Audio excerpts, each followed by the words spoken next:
So it's really a gift. But it's okay, we love Ralphie, man. Okay, so Blueface got out of prison, right? 21 months behind bars. You'd think the man would come home, lay low, hug his kids, maybe eat a real meal. Instead, within days, he was online ranking women, fighting with his baby mamas, catching heat from a jeweler over unpaid bills, and getting called washed up by his own mother. And she did not whisper it. She typed it, put it on her Instagram story, for the public, about her son. We are going to walk through every single piece of this. The jeweler who went off, the mom who flipped on her own child, the dating show his mother produced, starring his baby mama, the tweet that made two women's phones probably blow up at the same time, and the moment Blueface told his own mother on the internet that they would never sleep together. Yeah, we're going there. Start from the top. When Blueface walked out of prison, he had a smile, some new music, and apparently no intention of paying anybody back.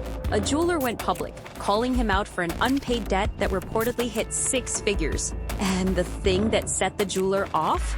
Blueface was on camera buying new chains, fresh out, owing money, splashing cash on jewelry anyway.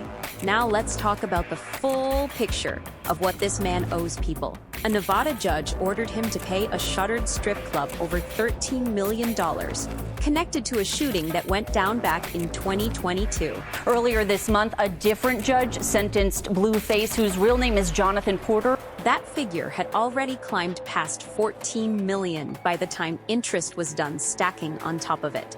The club's owner made it very clear, publicly, that he planned to chase that money until Blueface had nothing left to chase. On top of that, a separate court handed down a ruling against him in a defamation case that he never even responded to.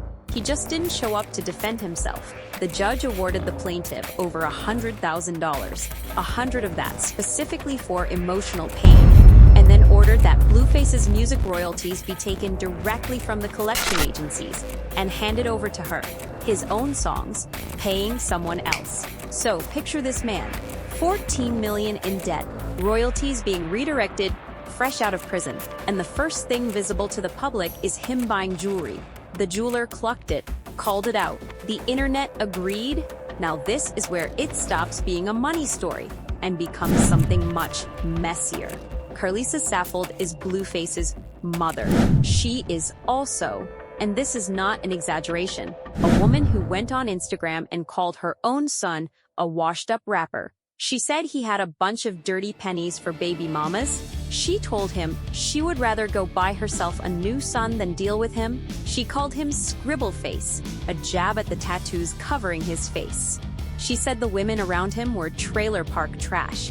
She threatened to expose private details about whoever tested her next. All of this on her public Instagram story. When people asked what got her that heated, she said Blueface was showing off for a rat. She did not name the rat. She left that hanging for everyone to wonder about. What you gotta say to my daddy? So I heard he was saying he was sneak dissing me. Yeah.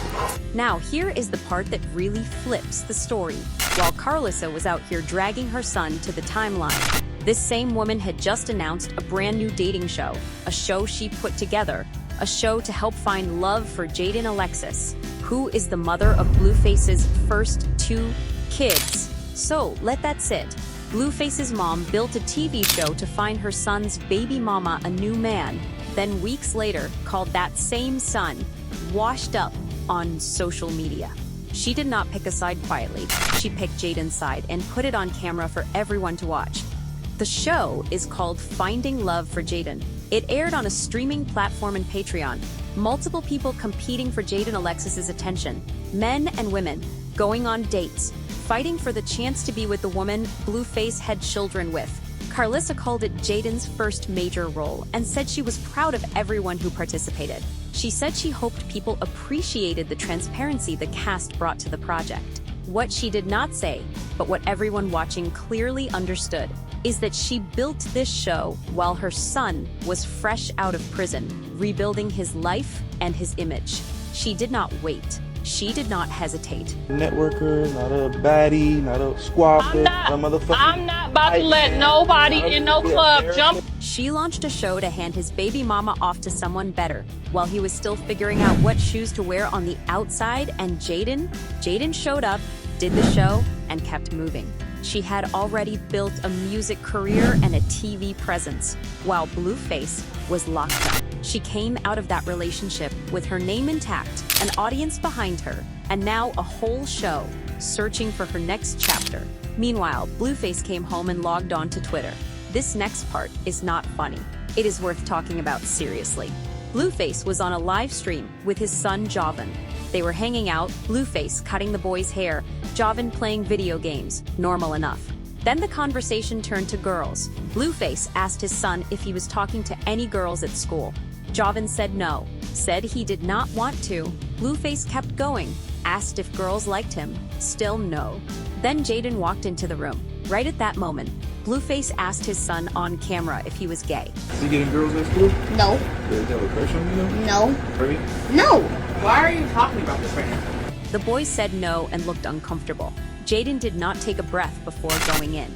She immediately asked why he would ask something that personal on a public live stream in front of strangers watching from their phones. Blueface laughed, said it was just barbershop talk, told her to leave them alone. Then, to prove his point somehow, turned around and asked Jaden the same question about herself. She answered it, then held her ground, said it did not matter what the question was. Doing it on stream, with their child sitting right there, was wrong. Period. The camera kept rolling. The audience kept watching. And the comment sections lit up pointing at Blueface. Here is the actual issue underneath this argument. It was never just about one question. It was about a pattern. Treating the house like a film set, putting children into content, streaming private family moments for engagement, and then acting confused when the people living inside that family say enough. Javan is a child. He did not sign up to be on camera for that conversation. Fresh out of prison, kids at home, millions in debt chasing him, his mother calling him a has-been, his baby mama's dating show already in production, and Blueface went on Twitter and typed that both mothers of his children were mid, said he needed to get some better-looking women pregnant as soon as possible. That was the tweet. The internet did not hold back. People flooded comment sections saying things like, "Respect the kids you already have, and you're saying this with the face you have?"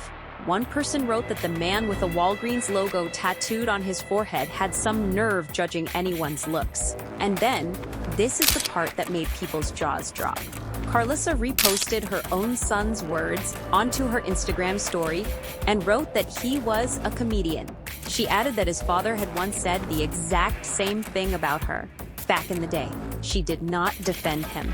She did not check him. She co-signed the joke about herself. Coming from her own son, that is a sentence that takes a minute to process.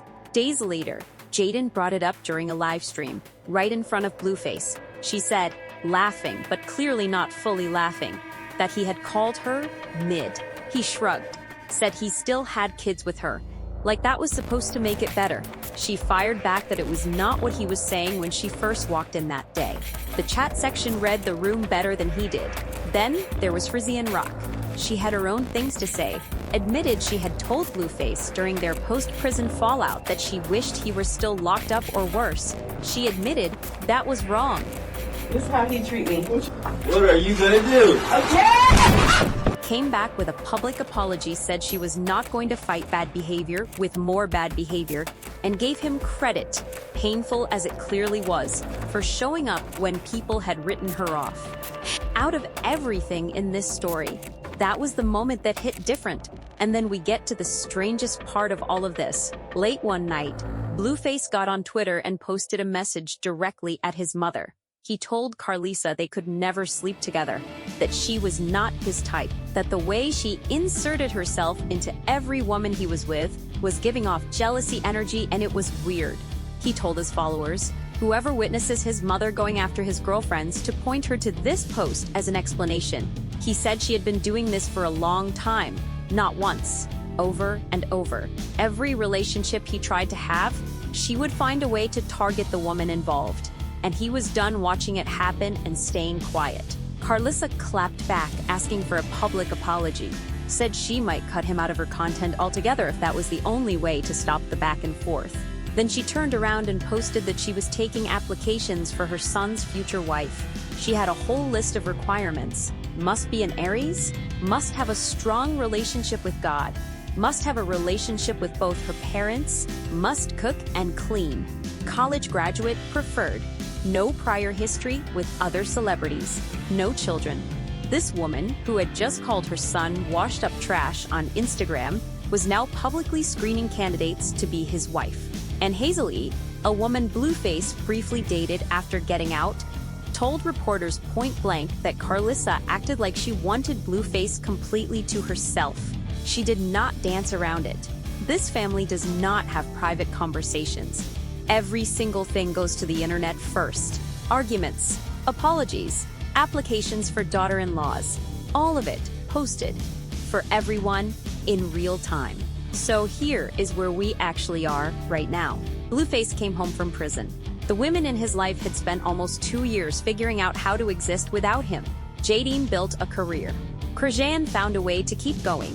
His mom turned herself into a content machine. They all moved. They all kept moving. He walked back in, and the first thing he did was grade them. He dropped a new song, tried to remind people he was still here, still a rapper, still relevant. But nobody is talking about the music.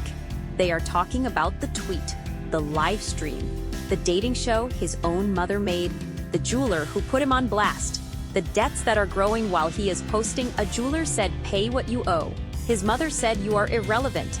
His baby mama said, "Do not ask our son that on camera." The internet said, "Have several seats." And Blueface said he was ready for a fresh start with someone new, someone he actually thinks is worth it. The internet had one response to that. Sir, look in the mirror first. All events documented from public statements, social media posts, court records, and verified reporting. Nothing fabricated. All of it, unfortunately, real.